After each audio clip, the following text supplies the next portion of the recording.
Now I would like to introduce Charles Swanton. He is the group leader, Cancer Evolution and Genome Instability Laboratory at the Francis Crick Institute. And he will be speaking today regarding cancer evolution, immune evasion, and metastasis. Thanks, Charles. Welcome. Thank you. I hope you can hear me and see my slides okay. We can. Brilliant. Super. So I've changed my title slightly since I submitted my original title. And today I'm going to talk about on new data on chromosomal instability, establishing order from chaos in cancer evolution.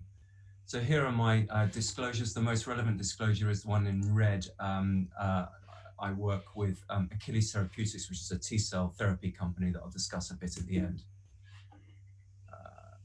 So we've set up this study in the UK about 5 years ago called Tracerx, which stands for Tracking Cancer Evolution Through Therapy.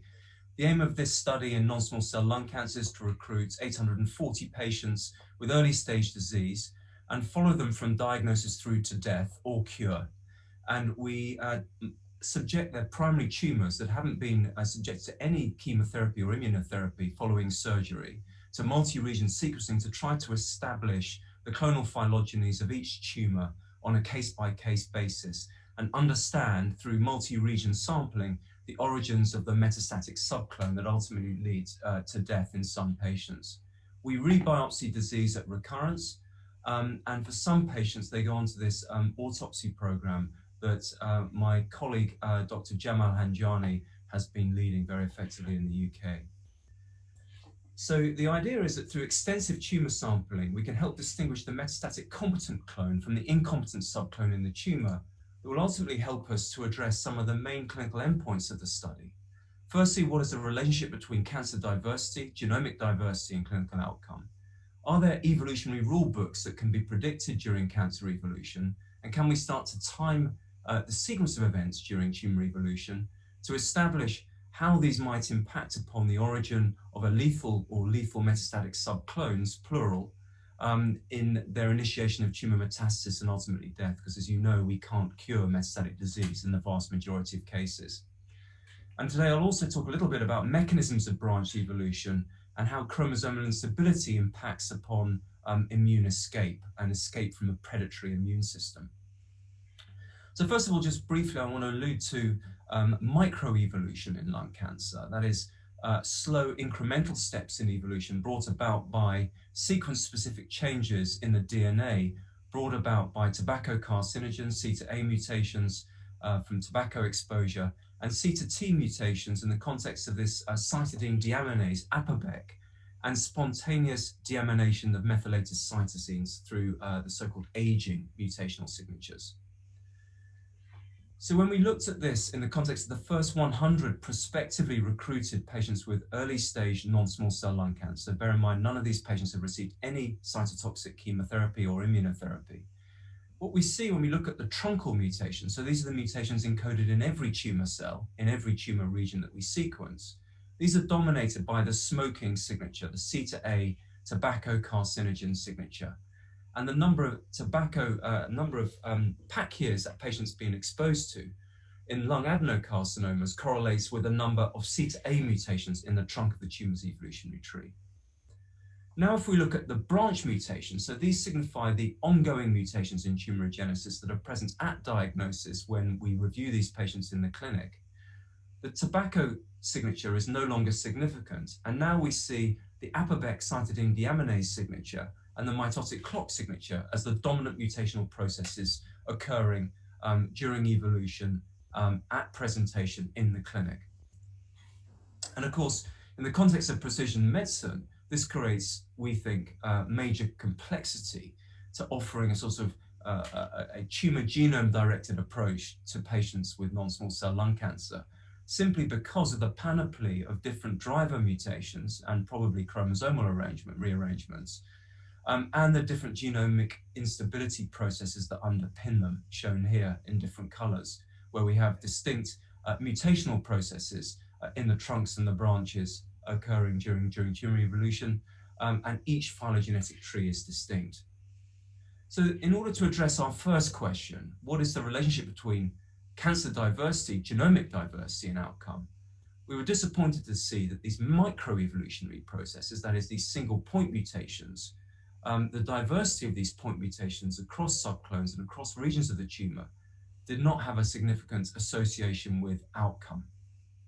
However, when we looked at chromosomal instability, that is the diversity of karyotype across regions in the same patient, what we find is that patients have a high degree of chromosomal instability. Those tumors have a worse clinical outcome compared to tumors that have lower levels of chromosomal instability below the median. And this harks back, we think, to work from Richard Goldschmidt and others, and of course Henry Heng's work, where this phenomenon he postulated of hopeful monsters comes to play. That is, these rare karyotypic rearrangements result in profound change and probably phenotypic advantage that we think confers poor prognosis. So the question is why, and is there evidence of this? And this is what we've been seeking over the last year or two to see what impact chromosomal instability might have on cancer evolution. And three talented scientists at the UCL Cancer Institute and Francis Crick Institute in my group and in Nikki's group, Nikki McGranahan's group, have been looking at this in detail. So Amelia Lim and Tom Watkins, two postdocs in my group and colleagues in Nikki's group, as well as Roland Schwartz and Sam Bakoum in the US and Germany, have begun to address whether somatic copy number aberrations might be selected during tumor evolution, not just early on in tumor evolution, but continuing on an ongoing basis, and whether there is evidence for positive selection of these somatic copy number events during tumor evolution. So to do this, we acquired as many of the world's multi-region data sets as we could acquire. And we acquired data from 394 tumors that had tumor biopsy sequenced from 1,421 regions across 22 tumor types, shown on the right. And using exome sequencing data and whole genome sequencing data, we were able to infer chromosomal gains and losses and subchromosomal gains and losses, both clonally and subclonally, to try to understand whether there were signals of positive selection during tumor evolution. So if we just take one tumor type as an example, and this is what was published a few weeks ago, if you look at squamous carcinoma of the lung as an example, here you see a copy number plot across the genome of clonal and subclonal copy number gains and losses with many oncogenes that you'll be familiar with. We can now split those up into whether they're clonal, that is truncal in every tumor cell, or subclonal in some cells but not others, in some regions but not others. And what we see if we go across the genome are patterns like this. So if you take chromosome 1q as an example, about 66% of the cohort are affected by 1q gain, with about 2/3 of that cohort affected subclonally. That is, in about 2/3 of the cohort where we see 1q gain, that is subject to subclonal copy number gain, where only a proportion of cells within the tumor at any one point in time are affected. And what you can see when you look at this genome-wide, that a substantial proportion of the genome is subject to subclonal copy number alterations that overlie common oncogenes and tumor suppressor genes that you'll be familiar with. But patterns also emerge where some parts of the genome are subject to early copy number events in the vast majority of cases, overlapping, for example, chromosome 3p, where SETD2, VHL, BAP1, and PPAR-M1 are common early clonal losses in the majority of squamous carcinomas of the lung. In contrast, you can see 7p gains occur in the majority of tumors at a subclonal level, and this overlaps with epidermal growth factor receptor that seems to be subject to copy number gains later in tumor evolution.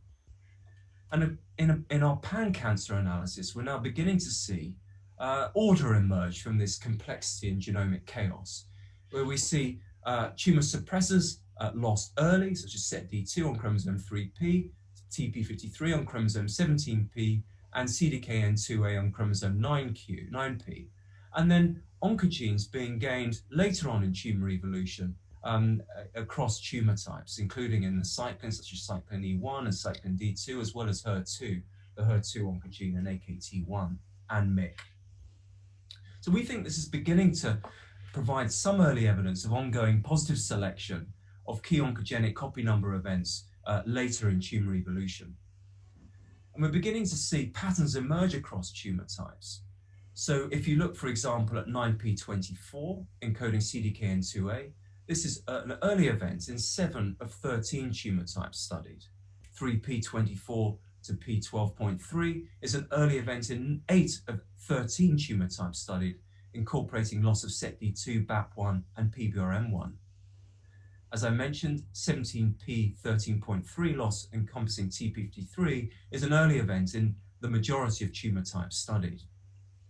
But we're seeing some events that are lost early, for example in triple negative breast cancer here, FAT1, but late in HER2 positive breast cancer. And some events that are almost always late, including loss of the HLA locus, that is commonly a late or subclonal event in 8 of 13 cancers studied. Further evidence of selection we found in the context of parallel evolution of somatic copy number events. So we looked at a phenomenon called mirrored allelic subclonal imbalance, MSAI.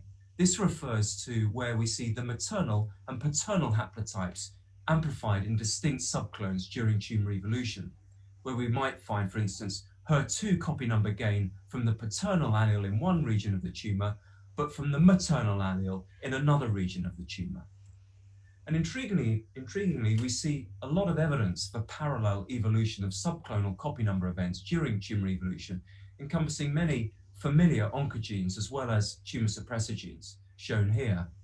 And I'll just highlight some of those in the interest of time, particularly HIF1 beta and HIF1 alpha, as well as GNAS gain and MYC copy number gain.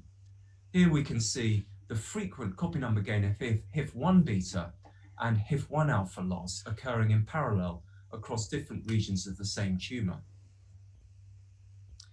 So next we wanted to ask, could we model this? And is there evidence that the subclonal copy number aberrations across the genome are shaped by positive selection? And to do this, we analysed whether there was a propensity for each chromosome arm to be gained or lost related to the number of tumor suppressor genes or oncogenes that are encoded on those chromosomal arms. And to cut a long story short, that we find that consistent with ongoing selection, the so-called oncogene tumor suppressor gene score in red or blue that portrays the degree of oncogenes gained or lost, respectively, appears to correlate both clonally and subclonally across tumor types, suggesting that there is ongoing remodeling consistent with the proportion of oncogenes gained and tumor suppressor genes lost on each chromosomal arm that's occurring both clonally early on in tumor evolution as well as later on in tumor evolution, indicative potentially of ongoing selection. So we're finding several potential indicators of ongoing selection of copy number events later on in tumor evolution. But the next question is, how is chromosomal instability generated? And Sally Dewhurst and Nikki McGranahan have spent a lot of time looking at this. And one area we've been very interested in is this phenomenon of genome doubling. And genome doubling in Tracerx occurs very frequently. We find it in about 3/4 of cases, the majority of which we see genome doubling occurring in about 73% of tumors as an early event in tumor evolution, occurring in the trunk of the tumor's evolutionary trees. David Pellman and colleagues have shown that genome doubling events in tumor evolution impact very aggressive tumor features upon mouse models, where genome doubled p53 null mouse mammary epithelial cells were very much more aggressive than their non-genome double counterparts.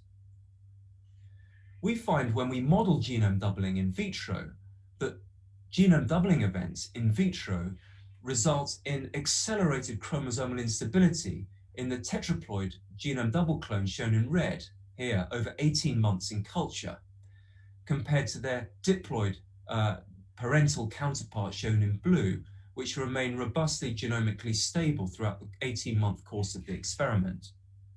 In Tracerx, we find that a truncal genome doubling in lung cancer, a truncal genome doubling event, is associated with much greater chromosomal instability compared to tumors that don't have evidence of genome doubling events during tumor evolution. So we surmise from this that genome doubling is both associated with and probably drives or permits ongoing chromosomal instability during tumor evolution. But that doesn't explain why whole genome doubling events are selected. Julian Huxley suggested in 1942 that tetraploid forms are in many cases more vigorous, a fact reflected in their distribution, which is frequently wider than that of the diploid variety. And Sayo Lopez in Nikki's lab and Amelia Lim in my lab have looked at this in detail to see if there's evidence for a phenomenon that I'm sure many of you will be familiar with, of Muller's ratchet being present in cancer. So what is Muller's ratchet? Well, Muller's ratchet refers to the progressive accumulation of deleterious mutations or copy number loss events during evolution of asexually reproducing organisms that are not subject to sexual recombination. And so the progressive accumulation of these deleterious mutations ultimately results in cell death. In contrast, in sexually reproducing organisms, where sexual recombination can occur, these deleterious mutations can be selected out through recombination during evolution. So we wondered whether cancers face a similar problem as asexually reproducing organisms, and the progressive accumulation of deleterious mutations, or more importantly, copy number loss events in diploid genomes that now render those diploid genomes haploid in regions of the genome that are required for cell survival, might be selected against in tumor evolution. And what might happen is that tumors double their genome as a result, so that there's more genomic target, if you like, to mutate or lose that would prevent a tumor from dying as a result of this accumulation of progressive deleterious mutations. And this is what Nikki McGranahan, Sayo Lopez, and Amelia Lim saw, that there is selection against mutations in essential genes of the genome in regions of loss of heterozygosity that occur prior to genome doubling in lung cancer. So we see a DNDS score in essential genes in regions of the genome that are subject to haploid loss of heterozygosity. We see evidence of purifying selection with DNDS ratios of less than 1 in these essential genes that we no longer see after genome doubling. And indeed, when you rank tumor types according to the proportion of the genome that is haploid against the proportion of tumors that have genome doubling, we see quite a strong correlation with a correlation coefficient of about 0.7, that tumors that have a greater proportion of the genome subject to haploid loss of heterozygosity also have a much higher frequency of genome doubling events. So tumor types such as squamous carcinoma of the lung, a tumor type that I treat, and for instance, triple negative breast cancer that's not shown here, have a very high frequency of tumor genome doubling events, but also have a high proportion of their genome subject to haploid loss of heterozygosity, which we think provides perhaps the selection pressure to double genomes that no longer subject them to this deleterious accumulation of mutations and this purifying selection against that occurring. So now what about the impact of chromosomal instability on immune evasion? So this is work from Rachel Rosenthal in the lab and Nikki McGranahan as well, where we looked over time, over space, I should say, at the accumulation of T cells in tumors in lung cancers from Tracerx. What we find is that there are tumors that have no immune infiltrate at all, the so-called low infiltrate tumors, and there are tumors that have high immune infiltrate. And then there are tumors that are mixed, where different regions in the same tumor will have either high immune infiltrate or low immune infiltrate. So next we wanted to see whether that was related to patterns of immune evasion in a cell-intrinsic pattern of immune evasion. So I just want to quickly review how immune predation occurs in tumor evolution. So briefly, point mutations can be seen by the immune system in the context of neoantigens that are presented on the human leukocyte antigen, or the MHC complex, to T cells and recognized through the T cell receptor alpha beta chains. And through cytokine release, the evolving tumor cell is destroyed. Now, of course, you can think of ways in which this system could be subverted by loss of heterozygosity of the HLA or MHC that presents these mutations to the immune system, or the antigen presentation machinery could be disrupted, or the mutations themselves could be suppressed or blocked from being expressed, or indeed deleted due to chromosomal instability through copy number loss events during tumor evolution. And we looked at each one in turn. And briefly, in the last sort of 5 minutes or so, I'll quickly discuss each one. We see evidence of HLA loss of heterozygosity occurring in about 40% of tumors during tumor evolution. And when it occurs, it commonly occurs subclonally later on in tumor evolution in the branches, which surprised us. Here are some examples of truncal HLA-LOH events. Here are some examples of branched HLA-LOH events. Here you can see evidence of parallel evolution where the same HLA haplotypes are lost recurrently during tumor evolution in separate branches of the tumor's evolutionary tree, even in genome double tumors, which suggests you're seeing two copies of the same HLA allele lost recurrently in separate branches of the tumor.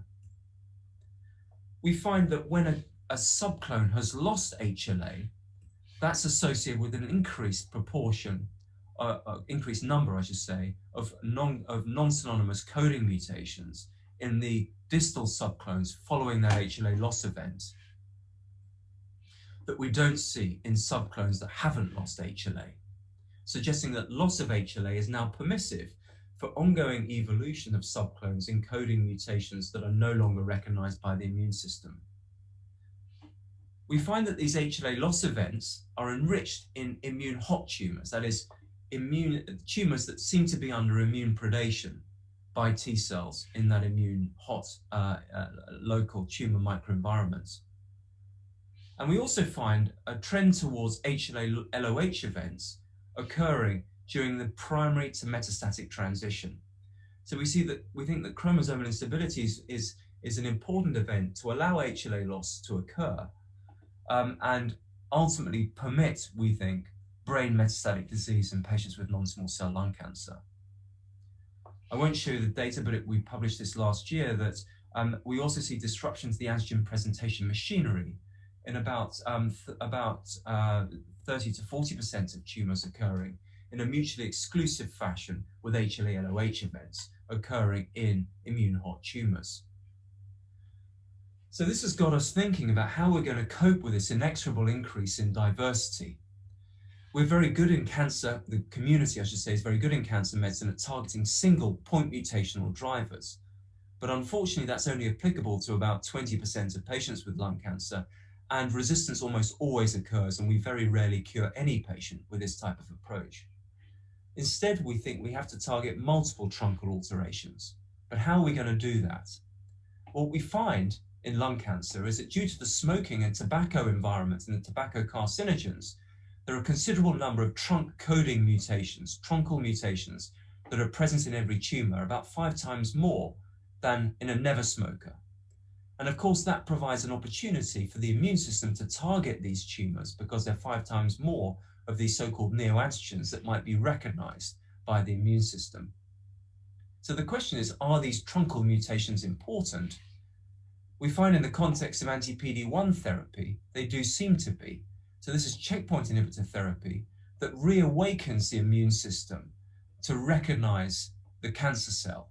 We find homogeneous tumors with a large mutational burden, that is, tumors that have a large and long trunk with a lot of mutations packed into the trunk in every tumor cell, appear to be much more sensitive to checkpoint inhibitor therapy than tumors that are more heterogeneous, more diverse, and have more branch mutations.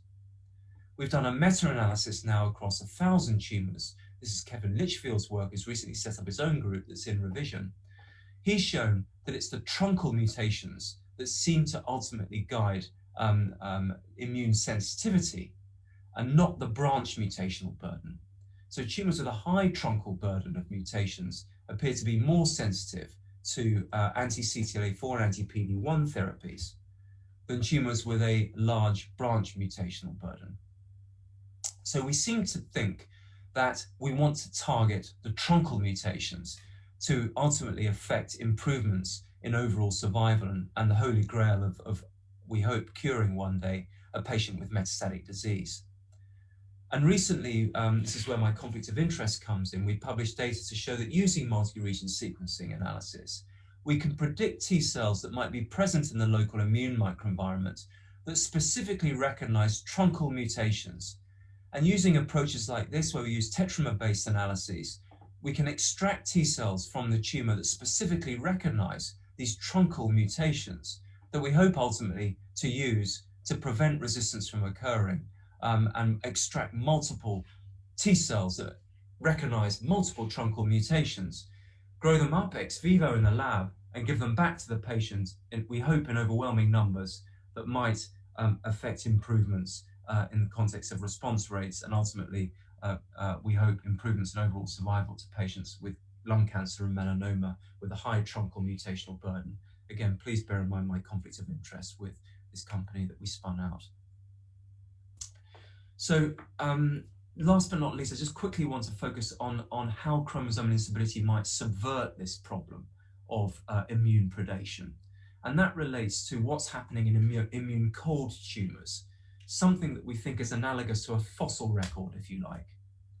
So here, about 3 years ago, we saw evidence of copy number loss events, leading to this sort of pseudo-heterogeneity of mutations that were, once upon a time in evolutionary history, truncal in nature.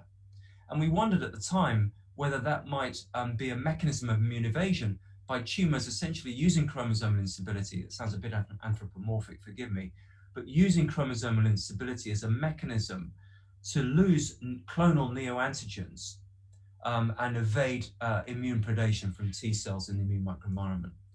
And that's exactly what we see, that in immune cold tumors, we find somewhere between about 10 and 20 truncal or clonal neoantigens being lost during tumor evolution in distinct subclones of the tumor that are now immune cold.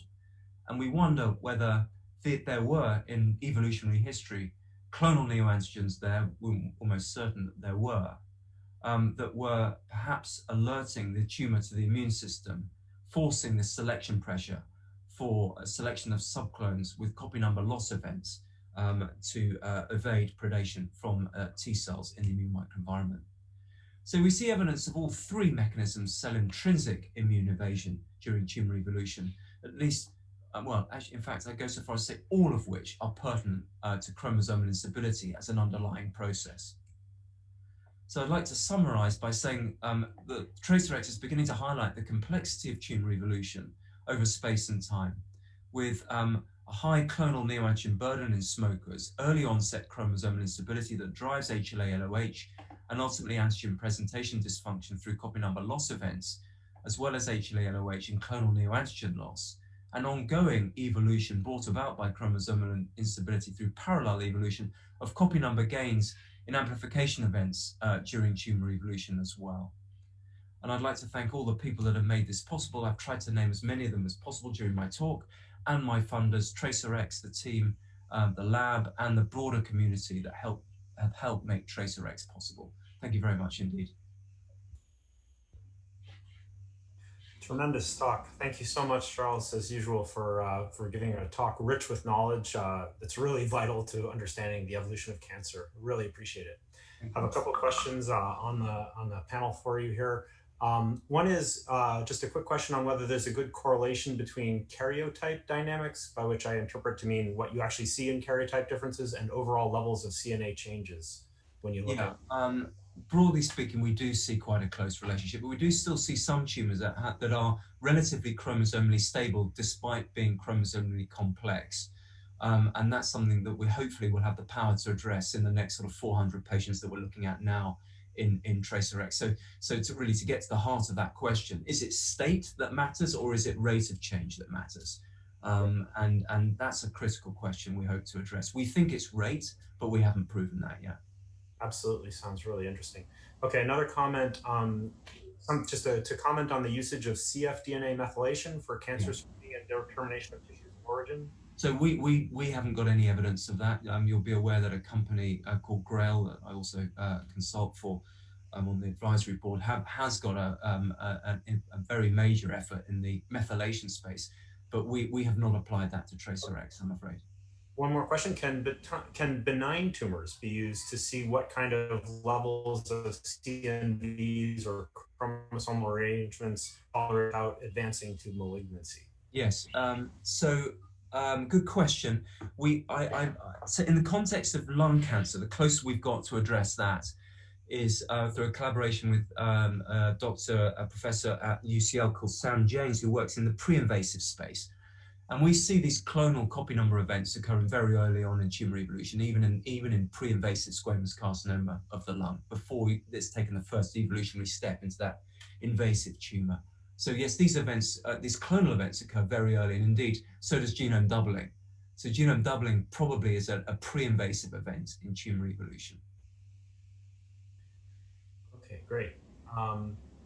So just following on that, I'm just wondering, so looking at those benign tumors in general, there have been a number of studies across different cancer types looking at benign tumors and characterizing the differences. And there have been cases where indeed you find that we usually traditionally consider as drivers at higher levels in benign tumors than even in tumors that are malignant. Yeah. How do you interpret that kind of data? So it's a good question. I mean, I think there's a lot hidden in all of these data that we can't get at the moment. One of those issues is order. What is the order of events in which mutations and somatic copy number events occur? We only see a snapshot, or perhaps two, maybe three snapshots of the dynamics over time if we're lucky.